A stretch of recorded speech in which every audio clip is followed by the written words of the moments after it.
لبیک یا حسین، لبیک یا حسین۔ آپ تمامی حضرات کی خدمت میں درخواست ہے، مادر سرکار ابوالفضل بی بی جناب ام بنین سلام اللہ علیہ کی سرکار بےکسپناہ میں اپنی حاضری اور ہماری ذاکری کی قبولیت کے لیے مل جل کے بلند ترین نعرے صلوات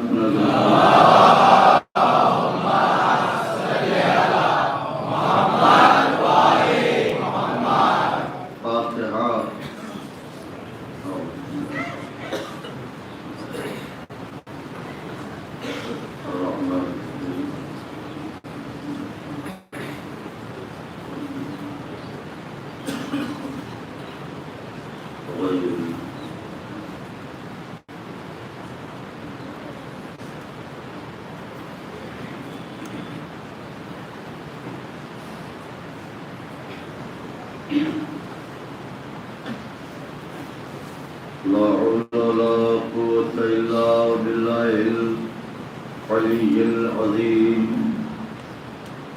حسبنا الله ونعم الوكيل نعم المولى ونعم النصير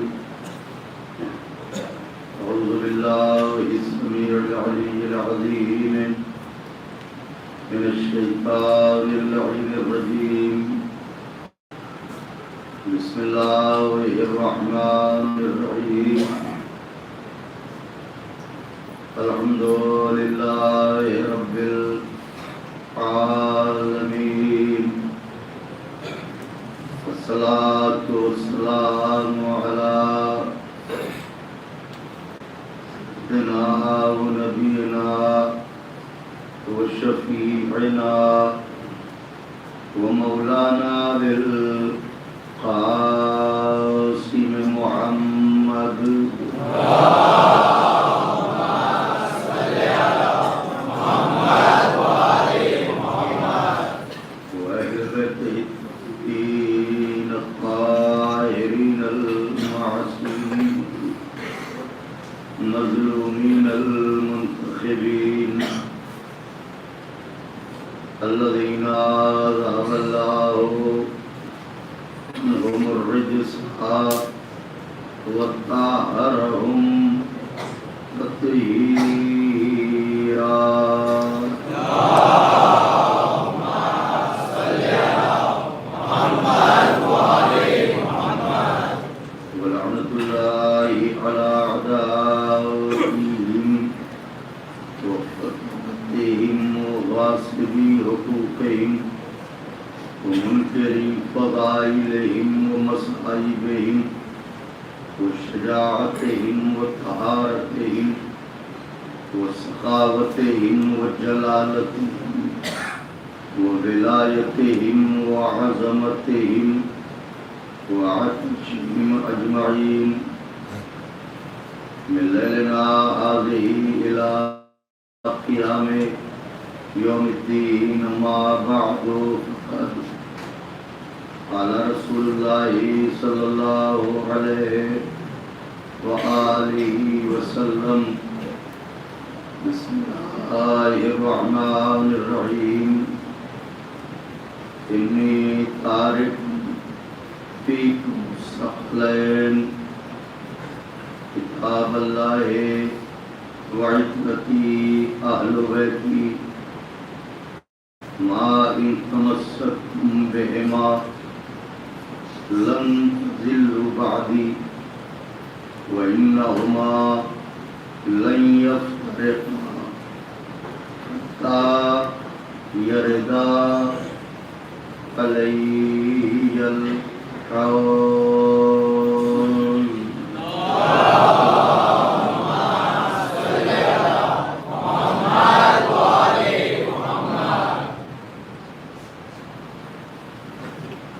بزرگان مذہب و ملت،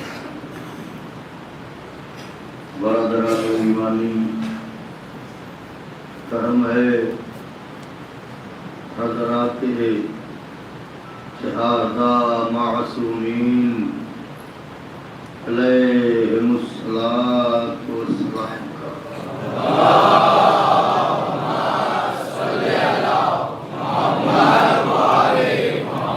اور خصوصی صدقہ ہے شہزادی کونین بنت جناب رسول الثقلین مادر حسنین صدیقہ طاہرہ راضیہ مرضیہ بطول حضرہ حورین سیاہ جناب فاطمہ زہرا سلام اللہ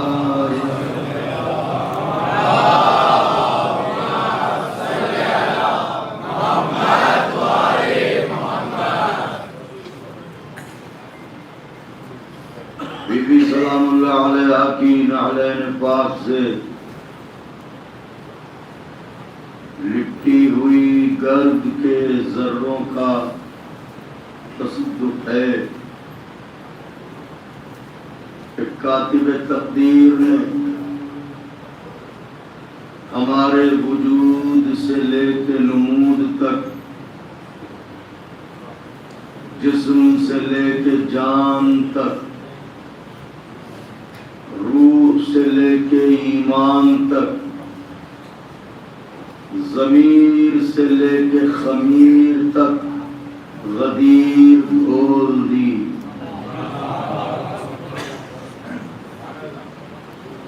اس کا لاکھ لاکھ شکر ہے کہ اس نے ہماری آنکھوں میں کربلا بسائی، ہماری دھڑکنوں میں غدیر کو آباد کیا۔ اس کا لاکھ لاکھ شکر ہے کہ اس نے فرش عزا پر بلا کے ہم جیسے بے حیثیت لوگوں کو رسولوں کے پہلو میں بیٹھنے کا بنا۔ یہ وہ احسانات عظیم ہیں کہ اگر عمر جناب نوح میسر ہو کہ سلام ہو ان پر اور ایک سجدہ شکر میں زندگی بسر ہو تو زندگی تمام ہو جائے گی، حق شکر ادا نہ ہوگا۔ کل کی گفتگو ذہن عالی میں محفوظ ہوگی۔ الحمدللہ جس سلسلہ کلام کا آغاز ہوا تھا، آج 5ویں مرحلے میں داخل ہے۔ پردادا کہاں ہے؟ اللہ کے پاس کب گئے؟ کافی دن ہوئے، کب آئیں گے؟ کام کیا آئیں گے؟ وہ گئے تو گئے۔ اس کا مطلب یہ ہے کہ بندہ اگر جائے تو جائے، آ نہیں سکتا۔ ہم ہو، آپ ہو، خدا حسین کا واسطہ ہے، بیاض دل پر لکھیے گا۔ بندے کا فلسفہ یہ ہے جو مٹی سے بنا ہے، یہ جائے گا تو جائے گا، یہ جا کے آ نہیں سکتا۔ اب اگر نبی ہم جیسے ہیں تو معراج بچا کے آئے گا۔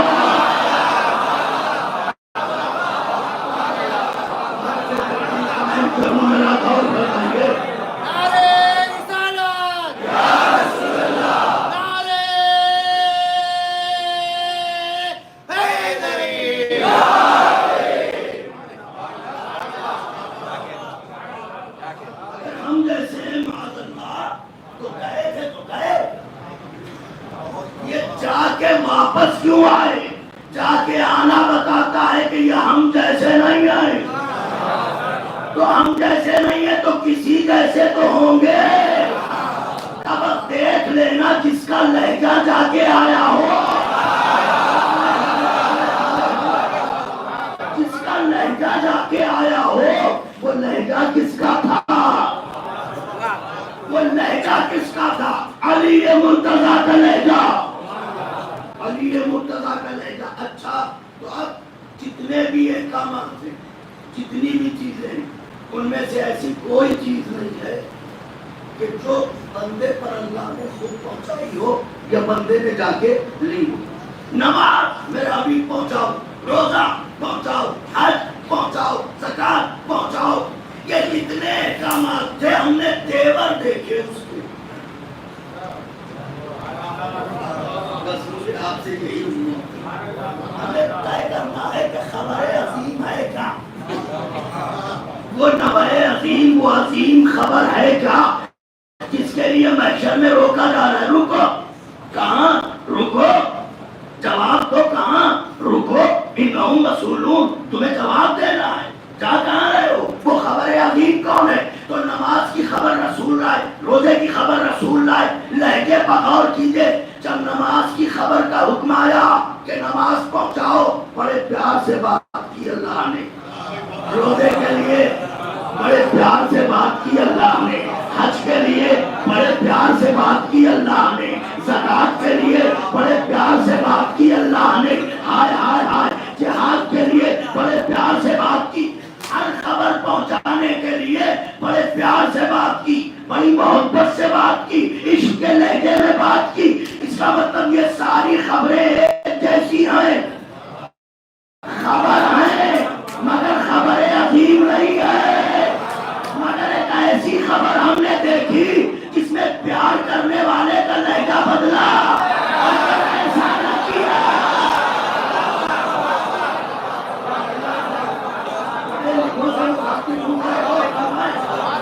اگر ایسا نہ کیا تو گویا کار رسالت انجام نہ دیا، اگر ایسا نہ کیا تو گویا کار رسالت انجام نہ دیا۔ یا ایھا الرسول بلغ ما انزل الیک من ربک وان لم تفعل، اگر ایسا نہ کیا وما بلغت رسالتہ، تو گویا آپ نے کار رسالت ہی انجام نہ دیا۔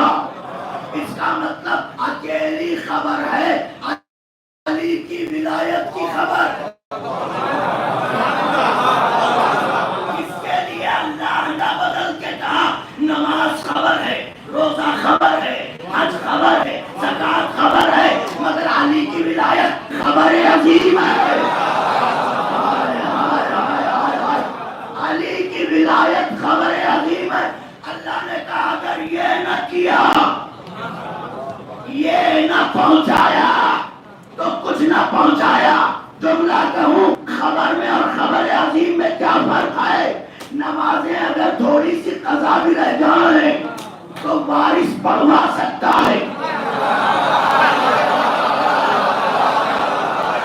روزے اگر چھوٹ بھی جائیں تو وارث رکھوا سکتا ہے، اگر وارث نہ بھی ہو تو اللہ معاف کر سکتا ہے، کیونکہ یہ خبر ہے۔ لیکن اگر علی کی ولایت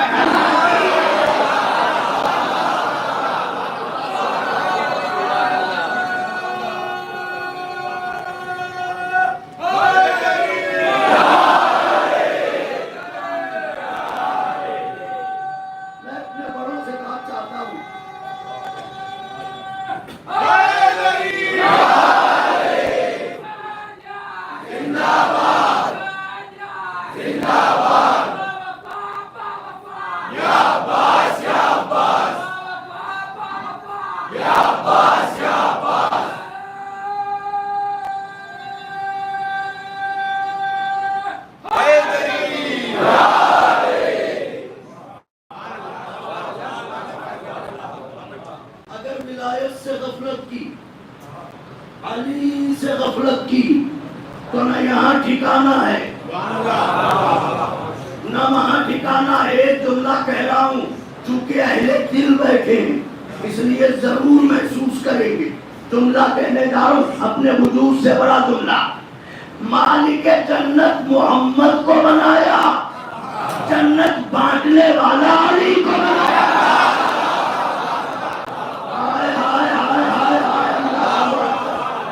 اور اپنے نبی کی زبانی اعلان کروایا, کیونکہ اعلان ہی اسی زبان سے کرواتا ہے. یا علی انت قسیم النار والجنہ, یا علی آپ جنت کے بھی بانٹنے والے ہیں, یا علی آپ جہنم کے بھی بانٹنے والے ہیں, یا علی آپ جنت کے بھی بانٹنے والے ہیں, یا علی آپ جہنم کے بھی بانٹنے والے ہیں. اب جو یہ کہتے ہیں معاذ اللہ ابو طالب ایمان نہیں لائے تھے, جنت کیسے جائیں گے؟ ارے اپنے باپ کی فکر کرو.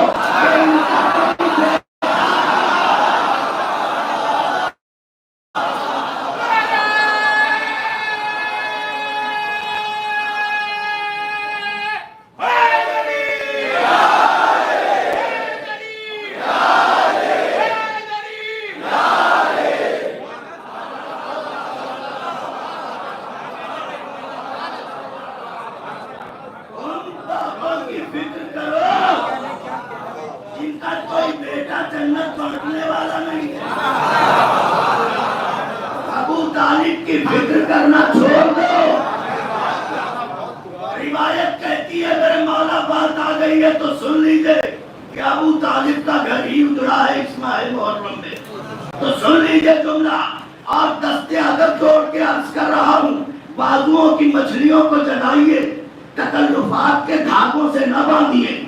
جب اپنے آقا کے فضائل سنیے علی مرتضیٰ کے, ہاتھ بلند کر دیا کیجیے. دشمن ہم پر یہی تو اعتراض کرتا ہے, عجب دیوانے ہیں, عجب فرزانے ہیں. ادھر علی کا ذکر آیا واہ واہ, ادھر علی کا ذکر آیا سبحان اللہ, ادھر علی کا ذکر آیا واہ واہ.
پہچانو اسے. اب یہ کہ صاحب 1400 سال پرانا واقعہ ہے, آج کیوں دہراتے ہو؟ حضور نے کہا تھا دہرانے کے لیے.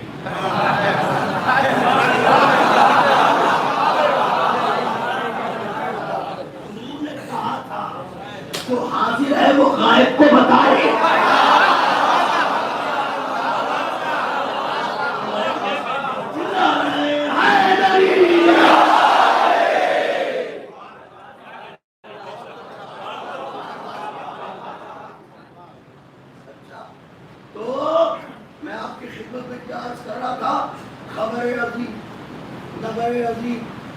اگر یہ نہ پہنچایا اس کو کچھ نہ پہنچایا.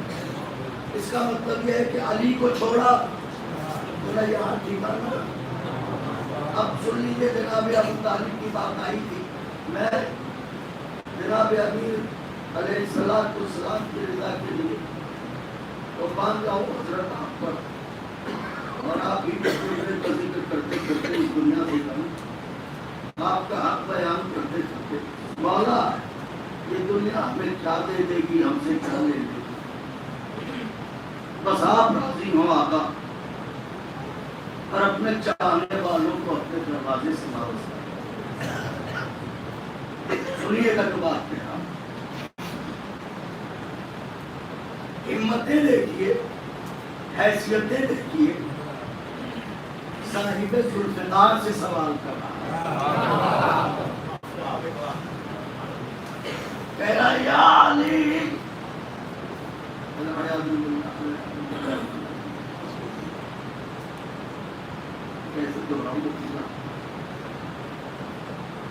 ابو کا بس میں آنا نہیں کر سکتا، یوں سمجھیے کہ یہ علی میں نے سنا ہے آپ کے بابا جنت میں نہیں کہیں اور نہیں. ہمیں بہت تنگ لفظوں میں احترام مانے میں اپنے آپ کا دنیا کو جملہ نہیں کہہ سکتا. تو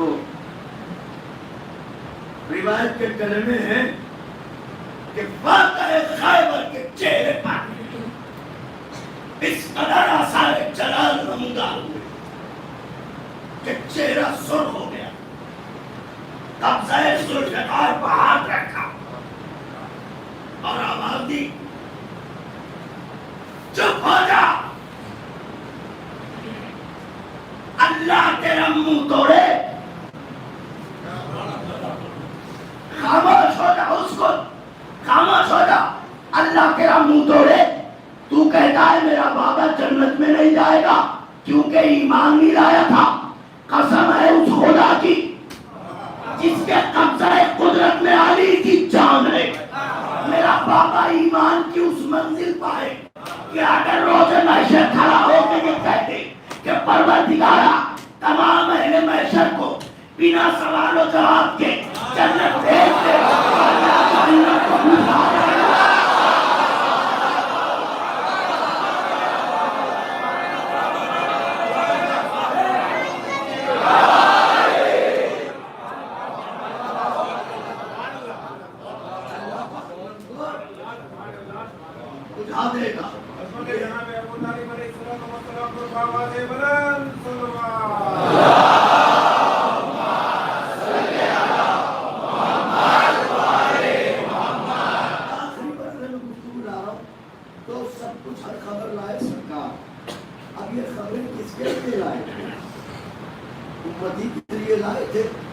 جاہلوں کو عالم بنانے، تہذیبوں کو مہذب بنانے، پتھروں کے آگے سر پھوڑنے والوں کو توحید کے آگے سجدہ کروانے. یہی تو مقصد تھا سرکار کا. ساری خبریں لے کے آئے، سب نے خبریں سنی. نبی نے کہا سنو محرمات سے پرہیز کرنا، واجبات کو ادا کرنا، گناہوں سے بچنا. سنو کوئی شاطرانہ چال نہ چلنا، بدماشیاں نہ کرنا، اور عام زبان میں کہتے گنڈا گردی نہ کرنا، جینا اور جینے دینا، کسی کو ستانا نہیں، کسی کو رلانا نہیں، کسی کو لوٹنا نہیں. اس حکم کے آنے کے بعد بھی کیا جیبیں کاٹنا چھوڑ دی گئی؟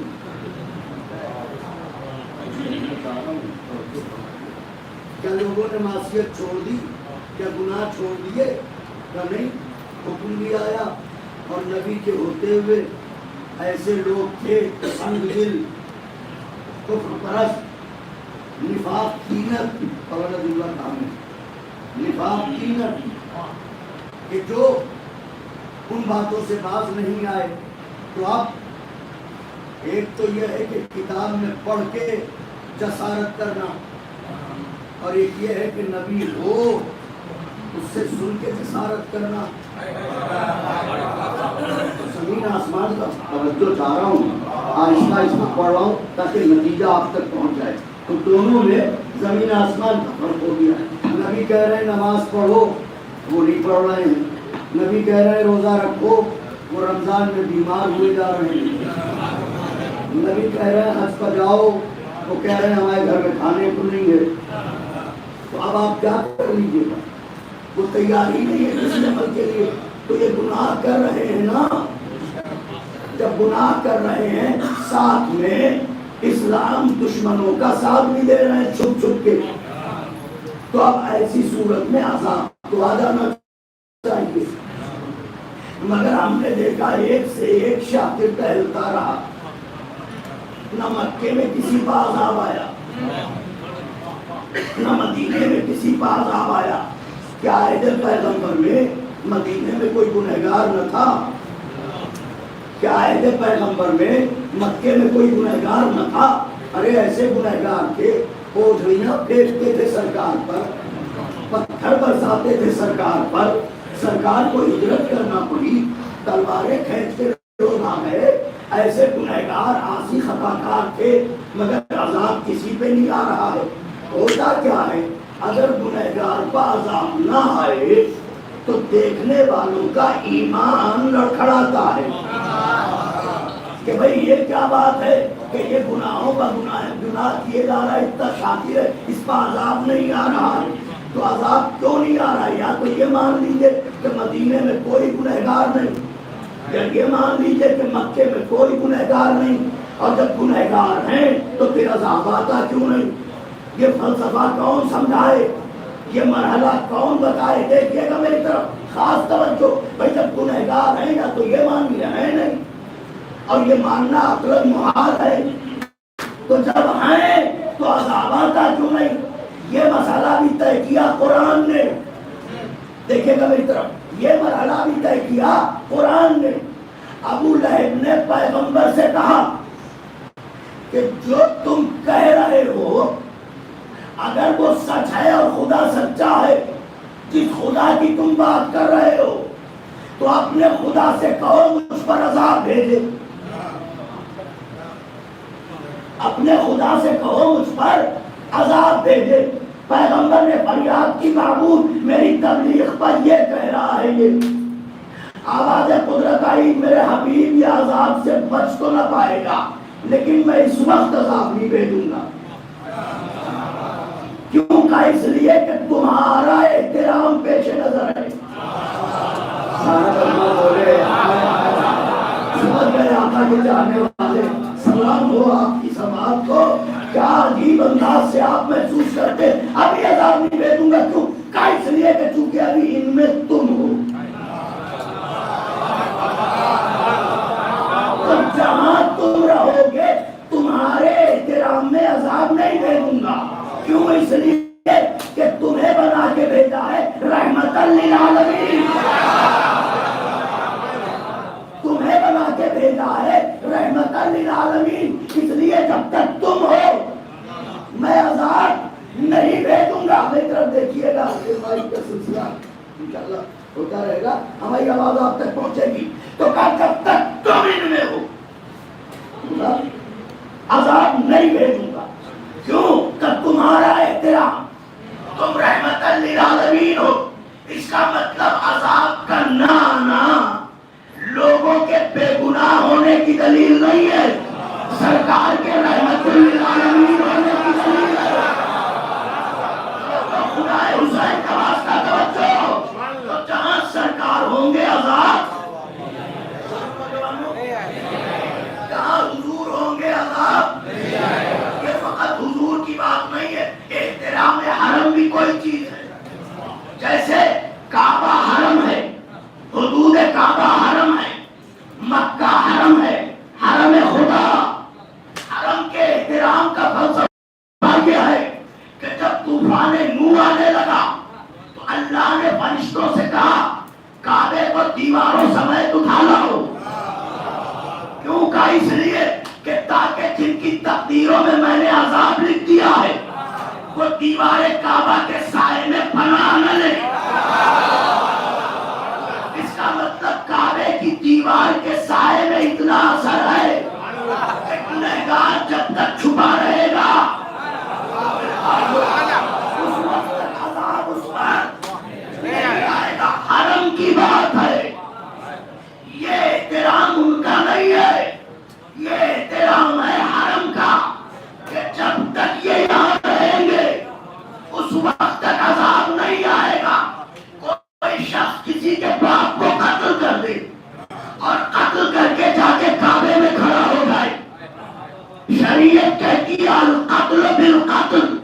قرآن کا قانون ہے خون کا بدلہ خون, مگر خون کا بدلہ خون کا مطلب یہ نہیں ہے کہ مارا اس نے تم بدلہ لو خاندان سے. یہ دین کی عدالت, جس نے جرم کیا ہے سزا اسی کو دی جائے گی. تو قاتل ہے کسی کے باپ کا, جا کے حدود حرم میں کھڑا ہو گیا, شریعت کہتی ہے حد جاری کرو, مگر حدود حرم میں کھڑا ہے کوئی حد جاری کرو. جب تک حدود حرم میں رہے گا اس پر حد جاری نہیں ہوگی. ارے دوران طواف مکھی مچھر بھی جان بوجھ کے نہیں مار سکتے. آقا کے چاہنے والے بولیے میں کیا کہہ رہا ہوں. کیوں پڑھے لکھوں سے مخاطب ہوں؟ کیوں مذہب کو سمجھنے کی کوشش کرے دنیا؟ کیوں احترام حرم؟ اس کا مطلب یہ ہے کہ اللہ حرم کے احترام میں عذاب کو روکے رہتا ہے. حرم کے احترام میں عذاب کو روکے رہتا ہے. اسی طرح نبی سے کہا جب تک تم ان میں ہو جب تک عذاب نہیں آئے گا. لوگوں نے جو میری یہ گفتگو سنی چیخ چیخ کے کہنے لگے 14 صدیوں سے یہی سمجھاتے چلے آ رہے ہیں, آج آپ کی سمجھ میں آیا. جہاں حضور ہوں گے وہاں عذاب نہیں ہوگا. جہاں حضور ہوں گے وہاں عذاب نہیں ہوگا. میں بھی یہی سمجھا, مگر میں نے نبی کا آخری سفر دیکھا. حرم سے حج کر کے چلے, غدیر میں پہنچے, صحابیوں سے پالان منگوایا, منبر بنوایا, خود گئے, ہاتھوں پالی کو اٹھایا, اللہ مولایا وانا مولا المؤمنین ومن کنت مولاہ فہذا علی المولا. جیسے ہی علی کو مولا بنایا, حارث بن نعمان نے پھیری آگے بڑھا.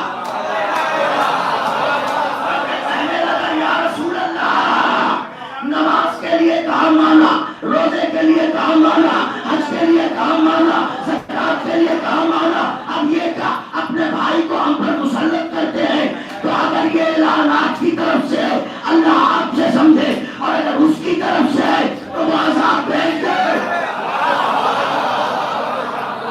وہ عذاب بھیج دے. ابھی مکے میں کیا ہوا تھا؟ وہ عذاب مانگ رہا تھا, اللہ نے کہا نہیں بھیجوں گا کیونکہ تم یہاں ہو.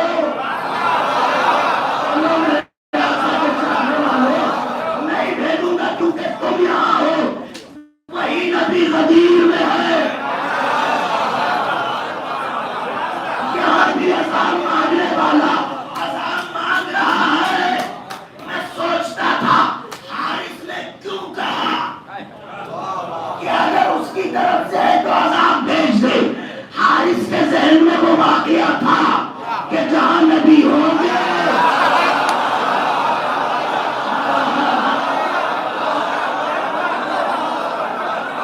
جہاں نبی ہوں گے وہاں عذاب نہیں آئے گا. اس نے کہا اگر اس کی طرف سے ہے تو عذاب آ جائے. ابھی اتنا کہنا تھا, آسمان سے پتھر چلا, حارث کے سر پر پڑا, حارث واصل جہنم ہو گیا.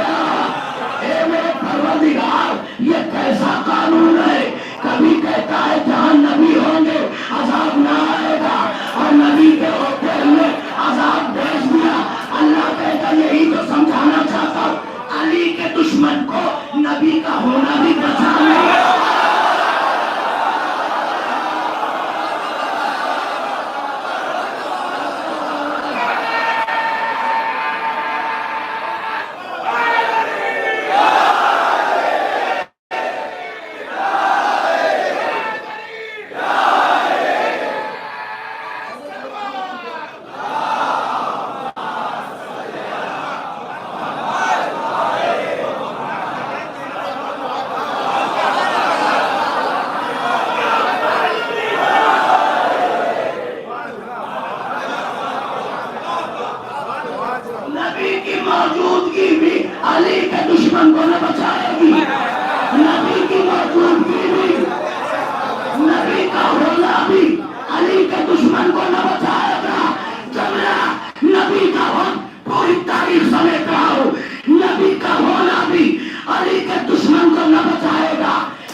ہے بستر پر لیٹ جاؤ.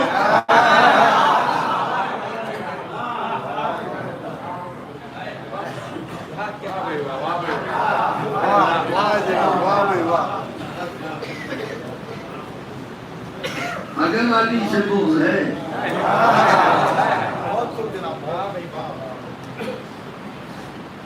کچھ کام آنے والا پتھر چلا سر پر پڑا. واہ واہ واہ.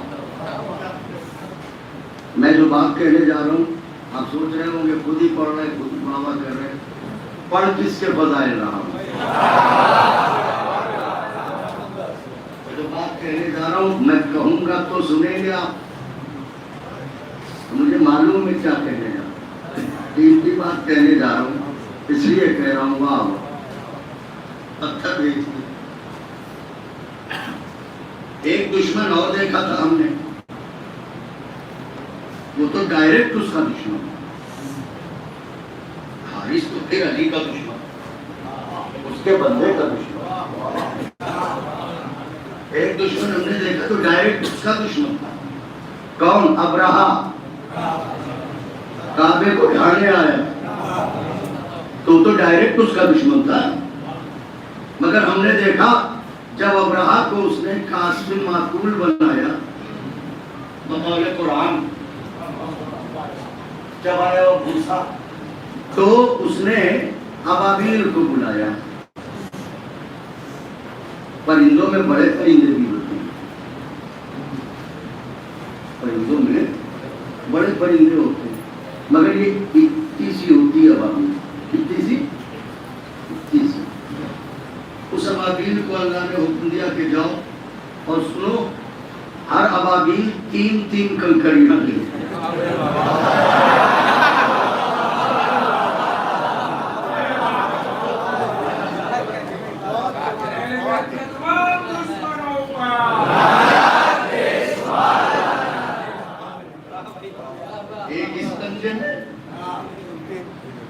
ایک اس پنجے میں 3. اب ظاہر ہے ابابیل اتنا سا پرندہ تو کنکریاں کتنی رہی ہوں گی. رائی کا دانہ سمجھ چکے.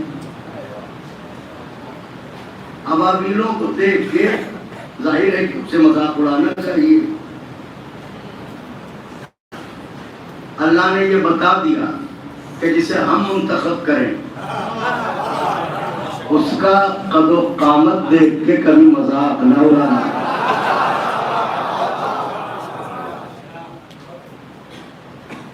دیکھتے ہیں پرندے نے چلایا وہ بھوسا بنا دیا. تو جو ڈائریکٹ تیرا دشمن تھا اس کے لیے ابابیل بلائی. جو علی کا دشمن اس کے لیے ڈائریکٹ پتھر بھیج دیا.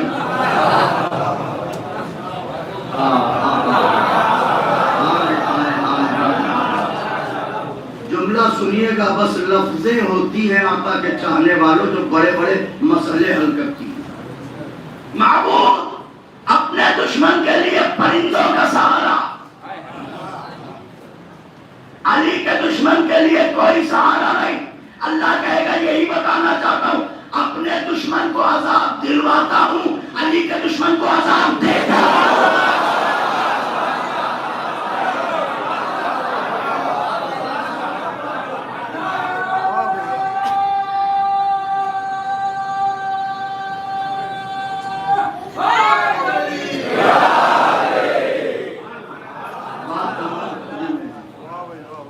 میری شہزادی آپ کو جزا دے.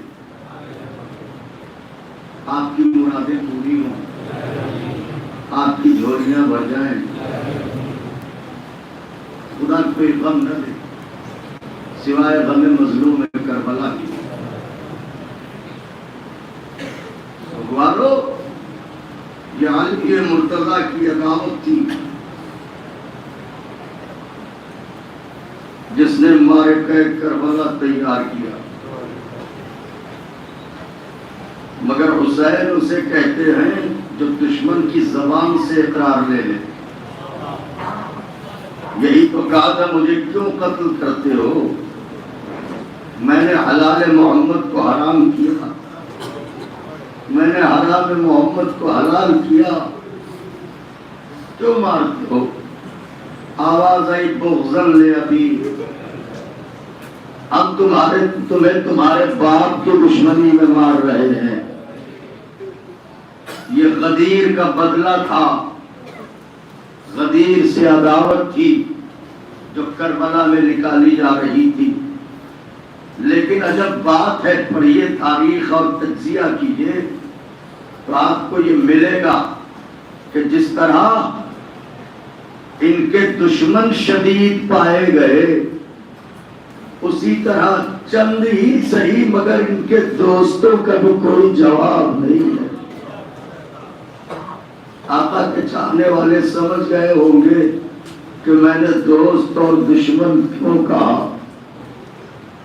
مختصر سے صحیح مگر جو ان کے دوست ہوئے وہ ان کے دوست ہوئے۔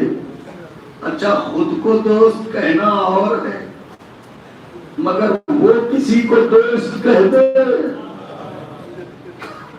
ایک ہی نام ملا، حبیب ابن مظاہر۔ آج چوتھی محرم ہے، آج حسین کے بچپن کے ساتھی کے مسائل ہیں۔ دوست اسے کہتے ہیں، میرے مولا کی حدیث ہے، جناب امیر کی حدیث ہے کہ اس شخص کے لیے دنیا ہی جنت جیسی ہے جسے تین چیزیں میسر آ جائیں، جن میں پہلی چیز فرمائی ہے وفادار دوست، فرما بردار زوجہ، کشادہ مکان۔ بچوں اور نوجوانوں کے لیے آج کی مجلس میں دعا کرتا ہوں کہ مولا حسین کے صدقے میں انہیں ساری چیزیں میسر ہوں۔ اس کا مطلب اچھے دوست، اچھے ساتھی کا ملنا آسان نہیں ہے، اسی لیے مولا نے فرمایا ہے روزانہ دوستی پر تجربہ نہ کرو، اگر دوست روٹ جائے تو اسے منا لو۔ اللہ اکبر، یہ عام دوستوں کی بات ہے۔ حسین کا دوست، حسین کا ساتھی، بچپن کا ساتھی حبیب ابن مظاہر۔ یہ کوئی حسین سے دوستی جوانی میں نہیں ہوئی۔ روایت کہتی ہے کہ جب حبیب معرفت حسین نہیں رکھتے تھے کہ حسین کون ہے، اس وقت بھی اتنی محبت تھی، ننھے سے تھے حبیب، 4-5 برس کے، تو حبیب اپنے گھر سے نکل کے مدینے کی گلیوں میں ڈھونڈا کرتے تھے میرا مولا حسین کدھر ہے، اور جب حسین نظر آ جاتے تھے تو آگے آگے حسین جاتے تھے، پیچھے پیچھے قدموں کی خاک اٹھا کے حبیب اپنے سر پر ڈالتے جاتے تھے۔ اور جب لوگ پوچھتے تھے کہ یہ کیا عمل کر رہے ہو تو حبیب کہتے تھے تمہیں کیا پتا، یہ میرا مولا حسین ہے۔ سوگوارو آج ضرور رہیے گا، آج حسین کو پرسہ دینا ہے، ان کے دوست کا پرسہ، ان کے ساتھی کا پرسہ۔ ایسا ساتھی عالم غربت میں کوئی یاد آیا تو حبیب۔ روایت کہتی ہے کہ جناب حبیب کے والد جناب مظاہر، بچوں سننا، میری طرف دیکھنا، تم بھی چھوٹے ہو، خدا تم لوگوں کو سلامت رکھے، زندگی کی بہاریں دیکھو، تمہارے ماں باپ تمہارے سروں کا صحرا دیکھیں، تمہیں پھلتا پھولتا دیکھیں۔ یہ تو بی بی ام رباب کی تقریر تھی، 6 مہینے میں گودی بدل گئی۔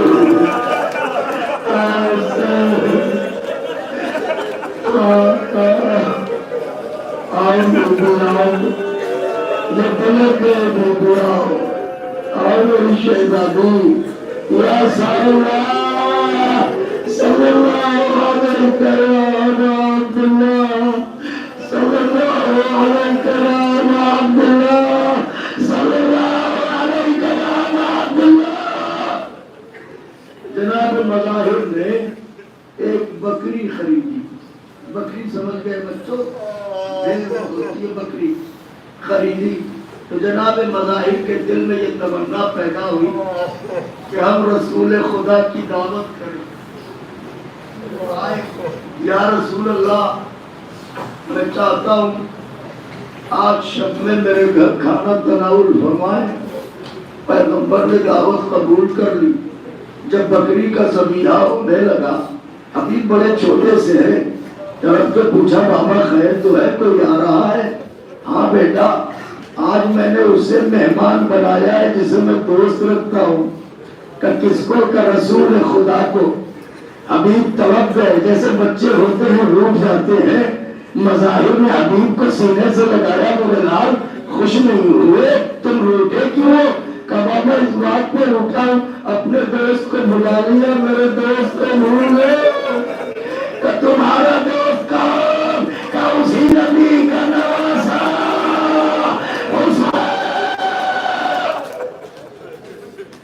اسی نبی کا نواسا حسین، وہ میرا دوست ہے. اگر آپ نے مولا حسین کو نہ بلایا میرا دل ٹوٹ جائے گا.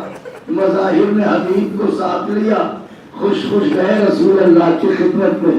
یا رسول اللہ، میرے حبیب کی خواہش ہے کہ آپ کا ننھا پسند کی دعوت میں شرکت کرے. حسین کو بلایا، حبیب نے دوڑ کے قدموں کے بوسے لیے. آواز دی حسین، حبیب تمہیں دعوت دینے آیا ہے. حسین مسکرائے، حبیب کو سینے سے لگایا. بظاہر مولا کی بھی کم سنی ہے کہ جاؤ حبیب ہم ضرور آئیں گے. لیجیے گھر میں کھانا پکنے لگا. مگر بچوں کا دل کیسا ہوتا ہے، انتظار کا عجب عالم ہے. روایت کہتی ہے کہ حبیب کبھی دروازے پاتے ہیں، کبھی گھبرا کے آنگن میں جاتے ہیں، کبھی دروازے پاتے ہیں، کبھی آنگن میں جاتے ہیں، اور مظاہر کھانا پکا رہے ہیں. جب بے قرار ہو گئے کہ حسین نظر نہیں آتے تو حبیب گھبرا کے بالا خانے پر چڑھ گئے اور دوڑ دوڑ کے کبھی اس گلی کی طرف، کبھی اس گلی کی طرف، کبھی اس گلی کی طرف. میرا مولا آ جائے، میرا مولا آ جائے، میرا مولا آ جائے. بے خیالی میں دیکھتے دیکھتے حبیب اتنا آگے بڑھے کہ بالا خانے سے گر گئے. اب جب بالا خانے سے گرے، انشاءاللہ بہت روئیں گے آقا کے چاہنے والوں. ایک آواز سنائی دی. مظاہر جو دوڑ کے آئے تو کیا دیکھا؟ میرا بیٹا تم توڑ چکا ہے. میں اولاد والوں سے پوچھتا ہوں، جس کا بچہ مر جائے اسے دعوت یاد رہتی ہے، مگر سلام ہو مظاہر آپ پر. بچے کے لاشے کو چٹائی میں لپیٹا، حجرے میں لے جا کے چھپا دیا. آواز دی چلتا اللہ کا حبیب کھانا نہ کھا رہے. ادرکم اللہ. لیجیے شام ہوئی، سرکار چلے، نواسا ساتھ ساتھ ہے.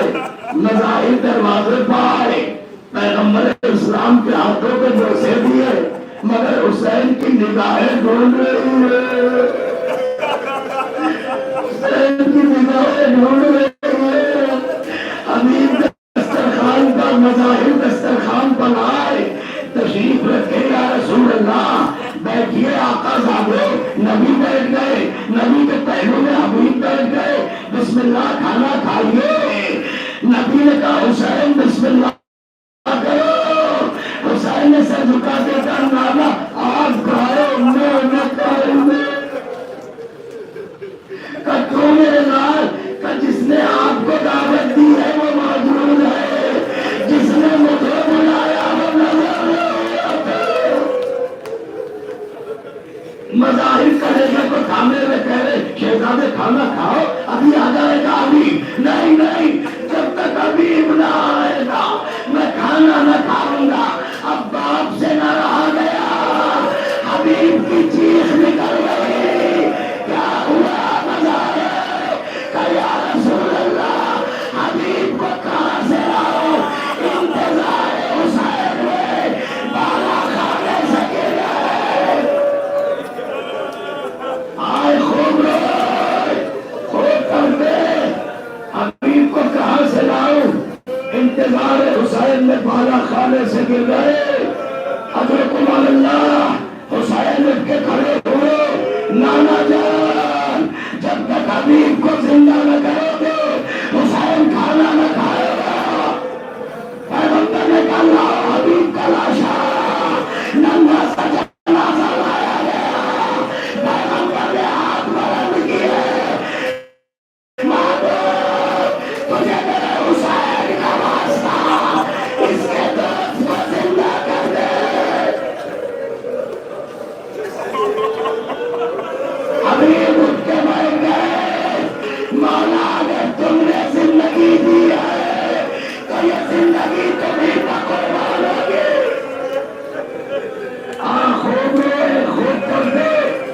اور میں بھی مجلس کو تمام کروں. لیجیے کربلا میری روایت کہتی ہے لشکر پر لشکر آ رہا ہے. کبھی تیر اندازوں کا لشکر, کبھی نیزہ برداروں کا لشکر, کبھی تلوار چلانے والوں کا لشکر, کبھی کسی کا رسالہ, کبھی کسی کا رسالہ, کبھی کسی کی بات. یہ خبریں زینب کے کانوں تک پہنچ رہی ہے. علی کی بیٹی کے دل پر جانے کیا گزری. اما فضہ میرے حسین کو بلاؤ. حسین کیا بات ہے بہنا. بیوی نے سر جھکا کے کہا مگائے ہر پل یہی سنتی ہوں. اب فلاں رسالہ آیا, اب فلاں دستہ آیا, اب فلاں فوج آئی. دل دھڑکتا ہے حسین, بے چینی ہوتی ہے میرے ماجائے. کب بہنا کہنا کیا چاہتی ہو؟ کب اتنا بتا دو بھیا, کیا بھرے سنسار میں کوئی تمہارا نہیں؟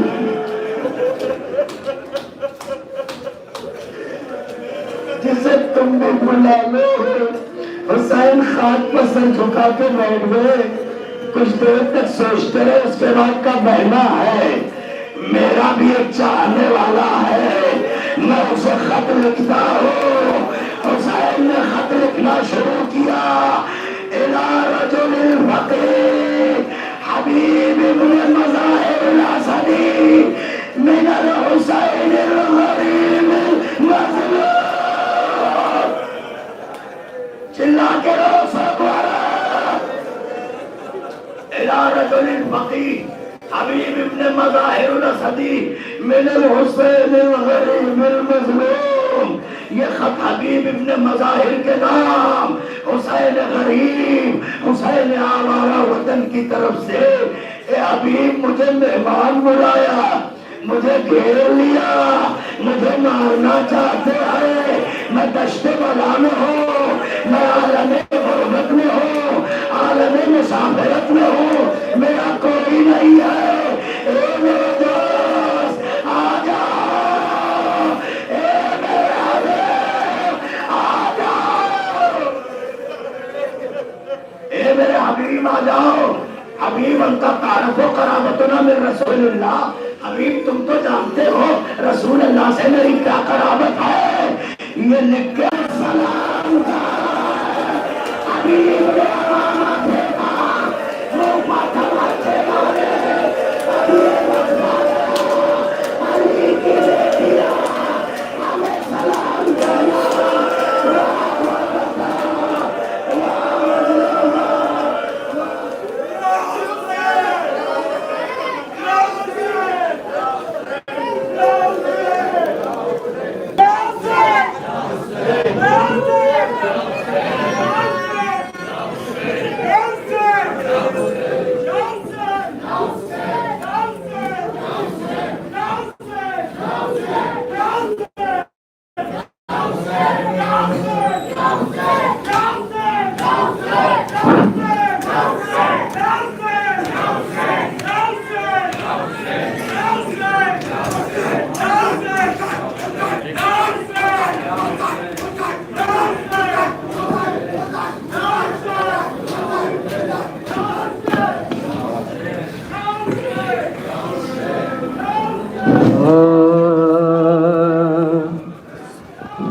خط میں شاہ نے لکھا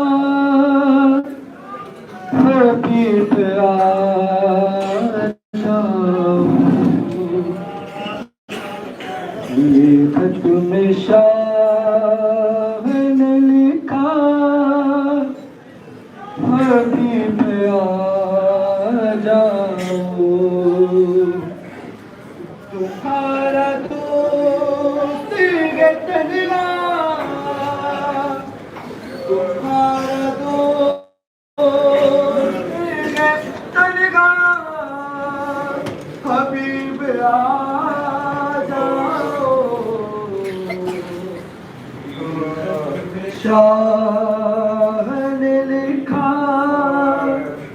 حبیب آ جاؤ. شہید کیسے ہوا ہو بتاؤ گے آ کر شہید کیسے ہوا ہو بتاؤ گے آ کے تم حال مسلم بھی کچھ سناؤ گے آ کے رقیہ تک تیر رستا رقیہ تک تیر رستا حبیب آ جاؤ یہ ختم شان حبیب آ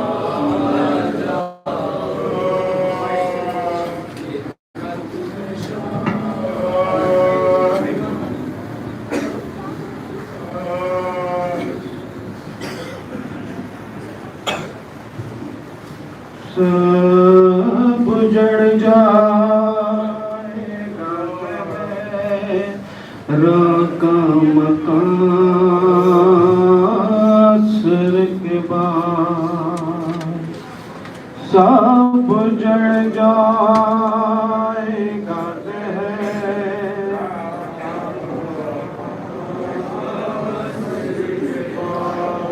ہوگا شبیر کے خیموں میں دھواں عصر کے بعد سب اجڑ جائے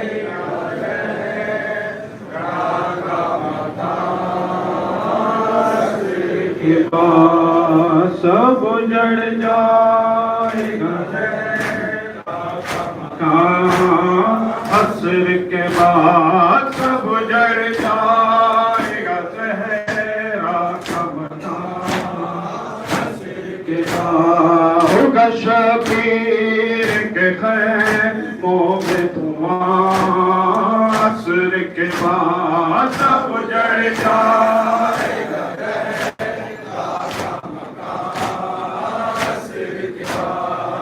ہے عاشور کو دے دی علی اکبر نے اذان صبح عاشور کو دے دی علی اکبر نے اذان کون دیکھا بھلا مغرب کی اذان عصر کے بعد سب اجڑ جائے گا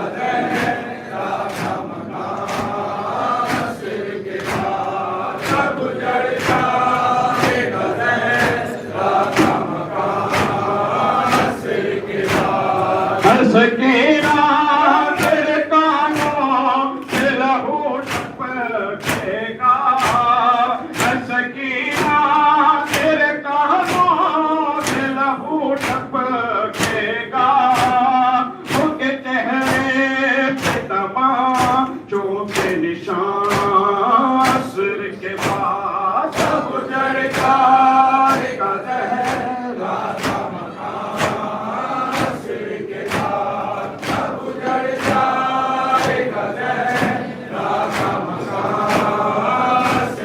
کا ہوگا شبیر کے خیموں میں دھواں عصر کے بعد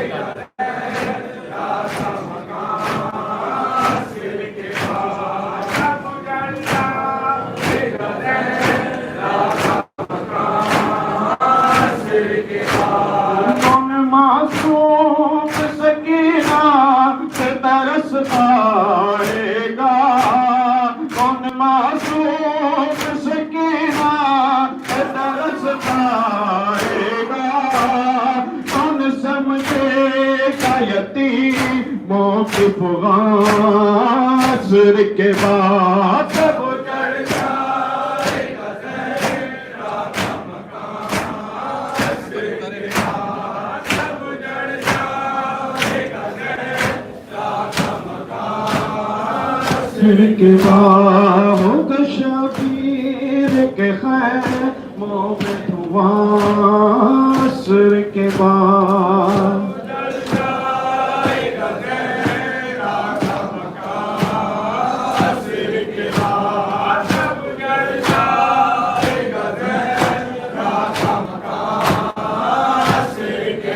اور کس طرح دل کو سنبھالے علی کی بیٹی، کس طرح دل کو سنبھالے علی کی بیٹی، دست میں روئے گی شبیر کو ماں عصر کے بعد سب جڑ جائے گا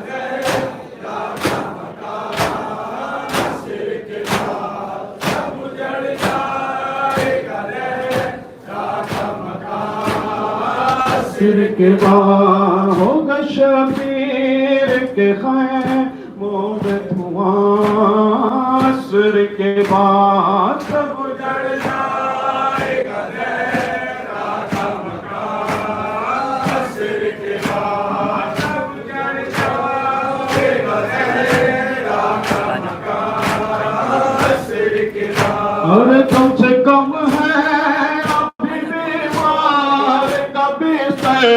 باقی کم سے کم ہے ابھی بیمار کبھی سے باقی تقدیر میں آرام کہاں عصر کے بعد سب جڑ جائے گا تیرا مکان عصر کے بعد سب جڑ جائے گا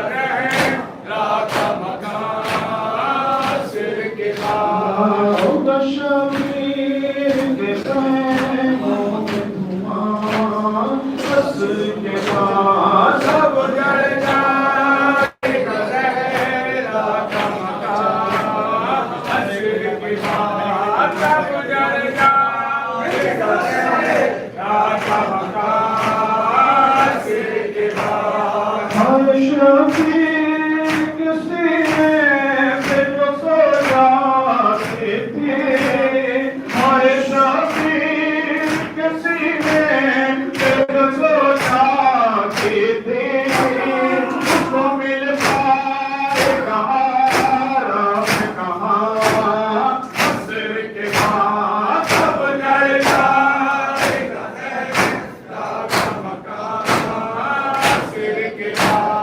سب جڑ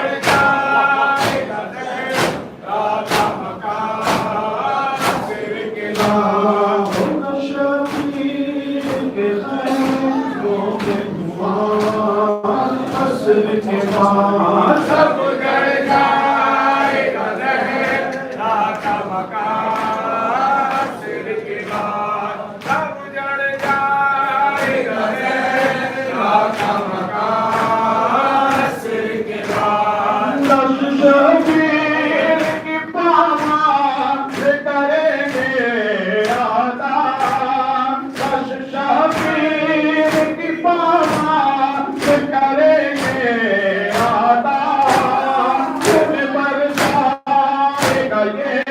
سارا جہاں عصر کے بعد سب جڑ جائے گا تیرا مکان عصر کے بعد سب جڑ جائے گا تیرا مکان لبیک یا حسین